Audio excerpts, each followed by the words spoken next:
Bueno, esto es una suerte tener en Chile viviendo a Javier Martín. Uno dice siempre, él es director en Chile de la agencia EFE. Ha escrito, yo no sé si hay algún periodista que sepa más del mundo árabe que en habla hispana, ¿no es cierto?, que podamos tener acá, justo cuando estamos además en una...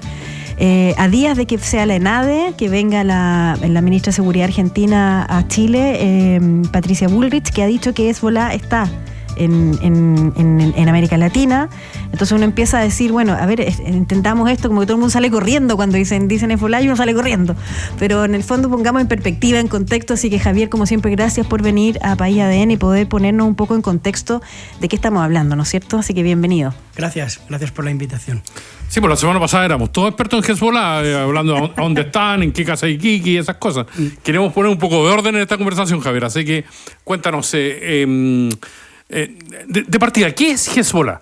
Mira, Hezbollah es un grupo armado, primero es un partido político a día de hoy que gobierna en el Líbano, ¿vale? Pero tiene un brazo armado.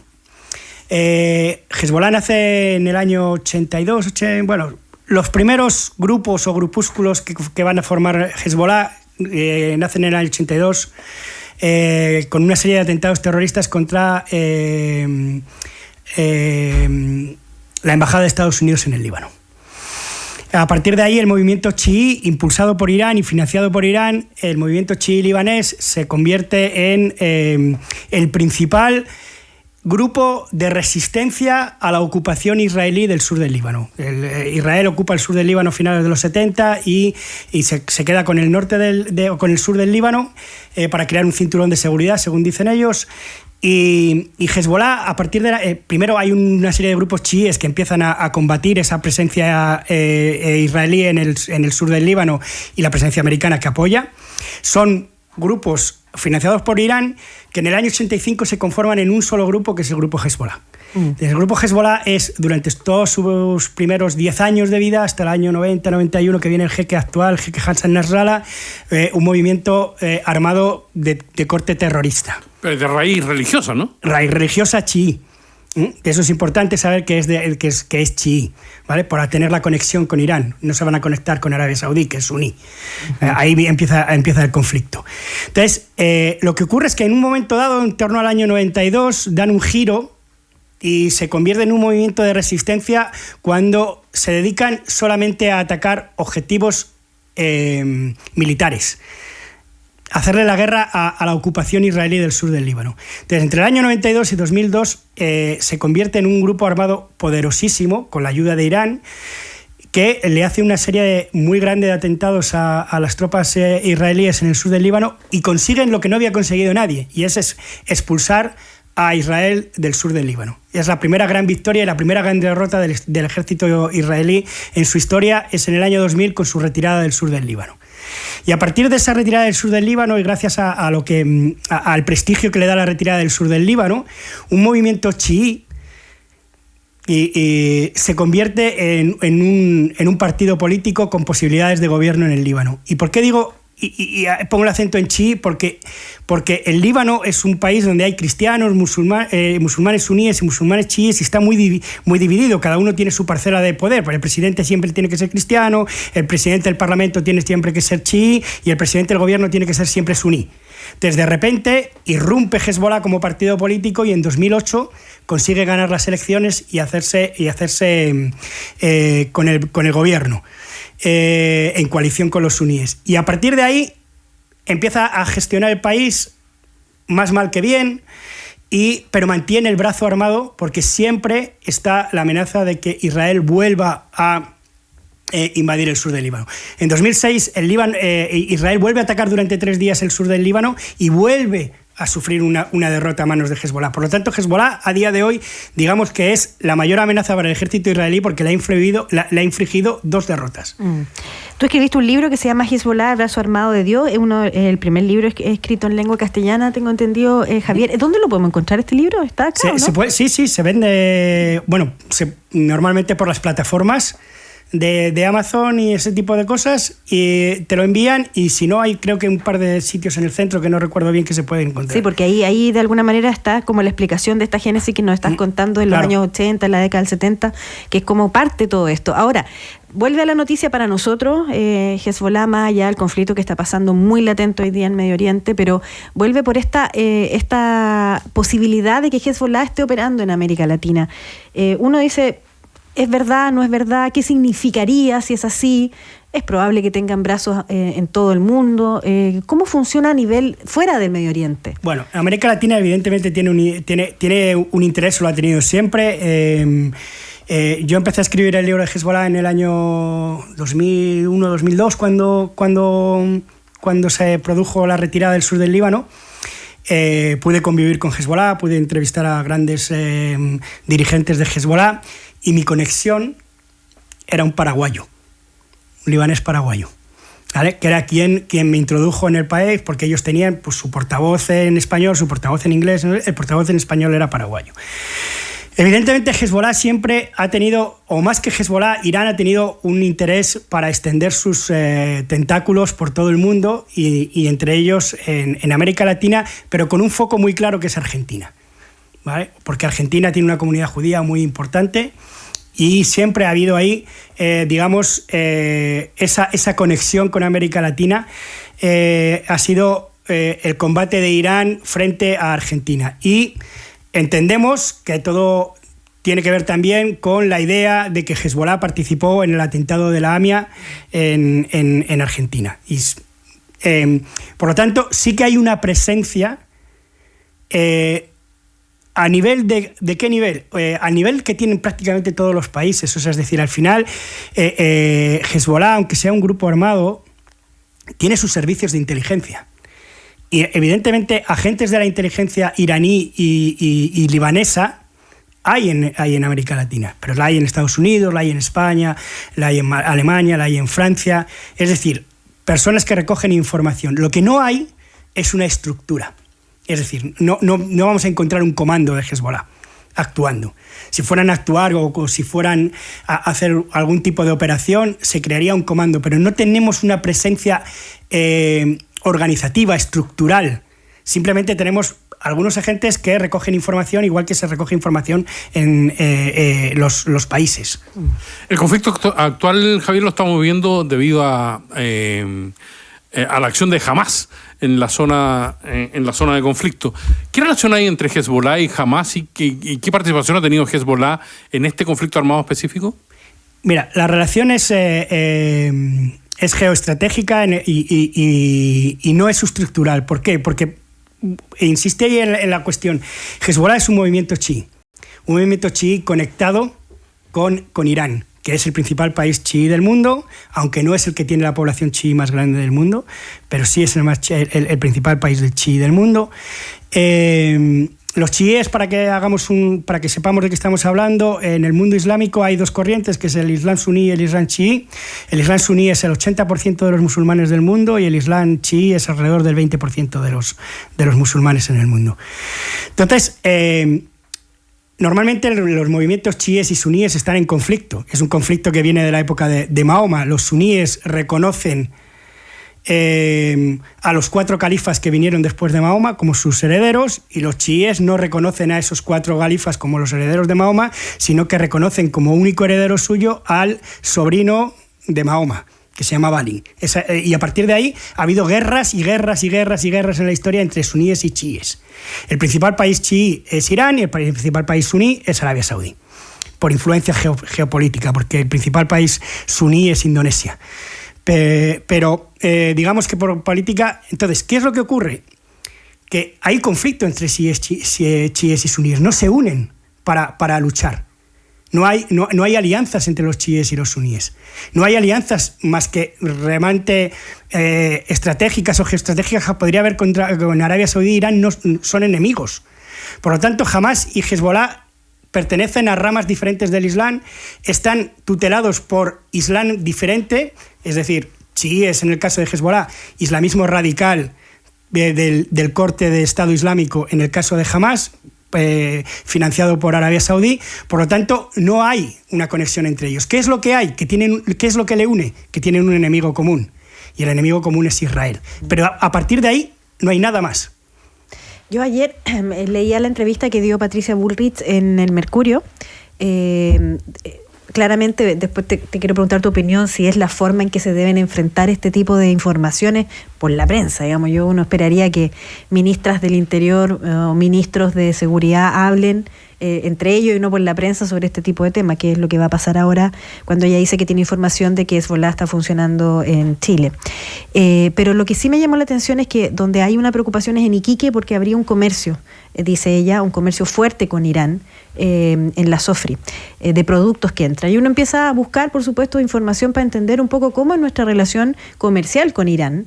Y tenemos una relación en Chile desde los textiles, tenemos desde... Yo me puse a recordar lo que pasó hace muy poco con la compra de Bolivia de drones, no sé si te acuerdas de eso, sí, que también tensionó nuestro país porque Bolivia estaba comprando drones a Irán. O sea, existe es un país organizado. ¿Por qué queda esa sensación de que en el fondo Irán está bajo las normas cuando es un país que también negocia? Por ejemplo, yo estaba mirando ayer que nos venden medicamentos, son productores de unos medicamentos bien importantes que compramos en Chile. O sea, hay una relación con Irán acá. Claro, ¿cuál es la diferencia entonces de hablar de Hezbollah? Uno lo entiende como un grupo terrorista, ¿no? Pero no necesariamente como un partido político. Pero es que efectivamente no es un grupo terrorista. O sea, en realidad tiene un brazo armado, pero es un partido, como puede ser cualquier partido político en Chile o en Argentina, que va a las elecciones y que es elegido o no es elegido. De hecho, en 2008 tiene un estupendo resultado, arrastrado o influido por lo que fue su victoria tanto en 2002 como en 2006 sobre el ejército israelí. Y en 2008, esa resistencia, esos 33 días de resistencia, porque fue una no se recuerda, yo estaba en el sur del Líbano en esa época, fue una guerra bastante intensa, parecida a la que ha habido ahora en Gaza, y Hezbollah resistió, impidió la entrada otra vez de Israel en el sur del Líbano, le hizo daño en los kibbutz del norte, y eso le dio un prestigio que le permitió ganar las elecciones en 2008. Pero los grandes problemas económicos del Líbano llegan en 2018, 2019 y van bajo el gobierno de Hezbollah y van a las elecciones, y evidentemente la gente entiende que los problemas los ha creado Hezbollah o que no ha sabido gestionar el país, y Hezbollah tiene unos resultados menores en las elecciones del Líbano. Por lo tanto, tenemos que entender que forma parte de un gobierno, del gobierno del Líbano, y que al entrar está, digamos, como que ha penetrado en toda la estructura del Estado. Ya no es el grupo que nos quieren mostrar de los años 80, 90, que a Israel le interesa presentar como un grupo terrorista. Eso fue en los 80, eso fue en los 90. A día de hoy es un partido político que está infiltrado en todas las instancias del Estado. Forma parte de los servicios de inteligencia, forma parte de los servicios de policía, forma parte de la diplomacia, forma parte del gobierno, forma parte de los vectores comerciales. Es decir, es un actor político. Javier, casi todas las guerras del mundo en los últimos siglos, en los últimos 2 siglos, han estado movidas por intereses económicos, geopolíticos, por temas fronterizos. Sin embargo, el conflicto puntual que enfrenta a Israel con los estados islámicos, es una guerra milenaria y que tiene una raíz muy profunda desde el punto de vista religioso. Lo que hemos sabido, la última noticia que hay desde la zona es que renunció el ministro de Inteligencia de Israel, como coletazo por un ataque que sorprende a un país que debe tener la inteligencia tal vez más consolidada del mundo. Uh-huh. ¿En qué puede derivar lo que se está desarrollando hoy en Gaza y en Israel? Bueno, yo creo que la guerra, desde que estalló, yo creo que la inteligencia israelí no falló.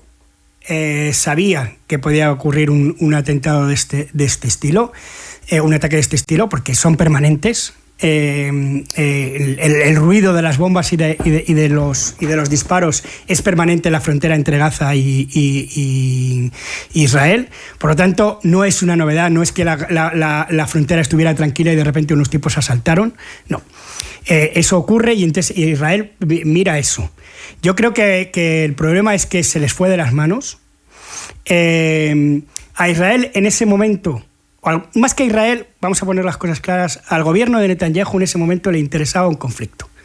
Y de hecho ya bastantes expertos estábamos esperando que ocurriera esto, como ocurrió en 2014, porque en el momento en el que empieza a haber fisuras políticas en el Estado de Israel, y las había en el gobierno, recordemos que unas semanas antes de este ataque de Hamas había más de 15.000 personas en Tel Aviv protestando contra la decisión de Netanyahu de cambiar el poder judicial para tener mucho más poder. Por lo tanto, cuando vemos que la sociedad israelí, que es una sociedad que está muy poco cohesionada, aunque parezca mentira, donde las familias son lo que dice la Biblia, sigue habiendo las 12 tribus de Israel, cuando las 12 tribus de Israel empiezan a quebrarse, a quebrar esa unidad, siempre se necesita, o siempre lo que ha recurrido Israel, los gobiernos israelíes, es a el cemento que es el enemigo común. O sea, en el momento en el que hay una amenaza hacia el Estado, y en este caso es Hamas, toda esa discusión que hay entre las 12 tribus de Israel se acalla para todos juntos protegerse del enemigo común. Por lo tanto, siempre que ha habido problemas políticos, ha terminado habiendo una guerra. Pasó en 2014, pasó en 2006, fue primero con Hamas, fue primero con Hezbollah. Los problemas internos, derivan en esto. Pero yo creo que en esta ocasión, como que esa estrategia se fue de las manos. Hubo más muertos de los esperados, hubo más secuestrados de los esperados, y eso generó un conflicto que no se esperaba, o que Israel no esperaba. Entonces, dentro de este conflicto, los conflictos siempre han durado muy poquito. Me acuerdo que la guerra del 2014 estuvimos en Gaza 2 meses, la del Líbano en 2006 fueron 33 días. Eran conflictos manejables también para la comunidad internacional, en la que podía dejar a Israel hacer, pero diciéndole, bueno, este es un límite, esto va a terminar, luego vamos a seguir otra vez con los palestinos, pero esta vez no, esta vez se le ha ido de las manos también. Llevamos 6-7 meses, el nivel de genocidio es enorme, el nivel de muertes es enorme, por lo tanto, digamos como que estamos en un escenario completamente diferente al anterior. ¿Qué es lo que está ocurriendo a día de hoy? ¿Por qué entra Irán en esto, en esta ecuación, y de repente vemos a Hezbollah luchando y vemos a Irán mandando drones contra Israel y a Israel golpeando a Irán en Isfahán? Pero no pasa de ahí, porque Israel está dando cuenta de que esta prolongación y este nivel que tiene de destrucción ya no es aceptable para la comunidad internacional. Israel está perdiendo el apoyo de la comunidad internacional, y lo que hizo con Irán fue una cortina de humo, es decir, querían desviar el ojo hacia lo que es una guerra regional y presentarlo como una guerra regional con Irán, para quitar el foco de lo que estaba pasando, del genocidio del pueblo palestino. Por lo tanto, Irán era el menos interesado en una guerra con Israel, por mucho que se dijera. Irán no quería una guerra de Israel, por eso no le hace un ataque realmente grande, por eso cuando dice te voy a atacar porque tengo que mandarle un mensaje a mi propia sociedad de que no nos dejamos avasallar por Israel. Entonces llama a Turquía, y Turquía llama a Estados Unidos llama a Israel y dice os van a mandar tantos misiles mañana por la noche. Y Israel está preparado para el ataque iraní. Y Irán sabe que Israel le va a responder mandándole un misil a su centro nuclear en Isfahán, pero Israel no quiere pasar de ahí, porque sabe que es más dañino para Israel seguir en esta situación con Gaza, en la que está perdiendo prestigio y apoyo internacional, que enfrentarse directamente con Irán. Nos queda poquito tiempo, solo quisiera saber tu opinión sobre lo que pasó con Patricia Bullrich, que viene ahora. ¿A ti te parece que estuvo bien decirlo así como lo dice? ¿Qué nivel de conversación vamos a tener con ella acá cuando venga? Yo creo que tenemos que entender que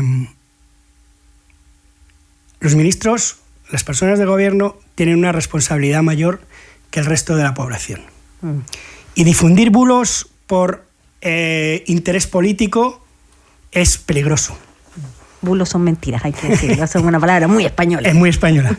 O sea, lo que llaman a fake news. Las fake news. Uh-huh. Entonces, cuando tú sacas a la luz una información que no es una información confirmada, que tiene las patitas muy, muy débiles, y la sacas por un interés político, y en este caso Argentina lo hace por un interés político, porque evidentemente Argentina está en el punto de mira. Es decir, ¿qué es lo primero que hizo Milei cuando ganó las elecciones? Antes de asumir, se fue a hablar con todos los grandes empresarios judíos en Estados Unidos. Y cuando asumió, viajó al Muro de las Lamentaciones, se puso la kipá y se reunió con los grandes rabinos judíos. Y además se sumó a esos países como Guatemala, con Estados Unidos en la época de Trump, que han movido la capital desde Tel Aviv, o sea, las embajadas desde Tel Aviv a Jerusalén, siendo Jerusalén una ciudad que no es la capital de Israel y que está en conflicto por su... Es decir, lo que tiene que saber la señora Bullrich, lo que hay que decirle a la señora Bullrich y al pueblo argentino es que esa política ha puesto a Argentina en el ojo del huracán, la ha puesto en el peligro y le ha colocado en una situación muy difícil. Y no pueden hacer ahora es intentar que todo el foco no sea en Argentina, sino en toda Latinoamérica. Y que traten de buscar, digamos, ampararse en esa falsedad para intentar desviar otra vez la visión. Entonces yo creo que tiene que ser muy responsable, hay que pedirle responsabilidad a personas como Bullrich o cualquier otro ministro a la hora de hacer declaraciones que tienen un interés político y no tienen una base científica, digamos. Ya, pues, que les vaya súper bien a los dos pidiendo la responsabilidad al gobierno de Milei. Bueno, pues si viene a Chile, pues, entonces hay que estar atento a esa conversación que va a tener con la ministra Toá. A mí me pareció que era tan irresponsable hacerlo por los medios de esa manera. Pero des en cuenta que Chile tiene la comunidad palestina más grande del mundo fuera de un país árabe. Más de 500.000 de personas creo que son, ¿no? Así es. Los palestinos son o musulmanes suníes o cristianos. No son ni seguidores de Hamás, porque la mayor parte no son del Islam suní radical. Yo voy aquí algunas veces a la mezquita a escuchar los viernes que hacen el sermón y tal, y ahí sabes un poco políticamente por dónde van las cosas. Aquí no hay un arraigo chií. Aquí los palestinos son suníes o son suníes moderados o son cristianos. Por lo tanto, que penetre un país como Irán o como Hezbollah en un país como Chile es muy complicado, muy, muy complicado. Javier, gracias por instruirnos en una materia donde, reitero, la semana pasada nos hicimos todos especialistas. Pero hay que leer el libro, se los recomiendo mucho, hay que buscarlo. Se llama, aquí les voy a dar el nombre que nos han preguntado harta gente, Hezbollah, Brazo Armado de Dios. Eso escrito por Javier Martín. Gracias, Javier. Gracias. Y son los últimos días, aprovecha la preventa exclusiva para